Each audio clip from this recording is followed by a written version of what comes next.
సంతానలేమి సమస్యకు చక్కటి పరిష్కారం చూపిస్తున్న Riya fertility test tube baby center CN hospital Kurnool. ఎగువన కురుస్తున్న వర్షాలకు కర్నూలు జిల్లాలోని హంద్రినీవా నది ఉధృతంగా ప్రవహిస్తోంది. గాజులదిన్న ప్రాజెక్టుకు భారీగా వరద రావడంతో ఆ నీటిని హంద్రినీవాలోకి వదులుతున్నారు. దీంతో వరద ప్రవాహం ఎక్కువైంది. వాగులు వంకలు పొంగి పొర్లుతున్నాయి. పొలాలను వరద నీరు చుట్టేసింది. గంజిహళ్లి గ్రామంలో పొలం పనులకు వెళ్లిన కూలీలు చిక్కుకుపోగా వారిని క్షేమంగా రక్షించారు.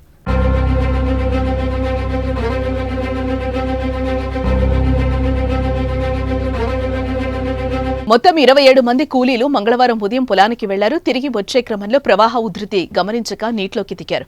ఒక్కసారిగా వరద ప్రవాహం పెరగడంతో వారంతా ఆందోళనకు గురయ్యారు. సాయం కోసం ఆర్తనాదాలు పెట్టారు.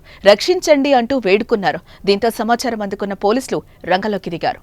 ఏఎస్ఐ తిమ్మారెడ్డి తన సిబ్బందితో సంఘటనా స్థలంకు చేరుకుని జాలర్ల సహకారంతో చేపల వేటకు ఉపయోగించే పుట్టిని ఏర్పాటు చేసి కూలీలను క్షేమంగా ఒడ్డుకు చేర్చారు. దీంతో అంతా ఊపిరి పీల్చుకున్నారు.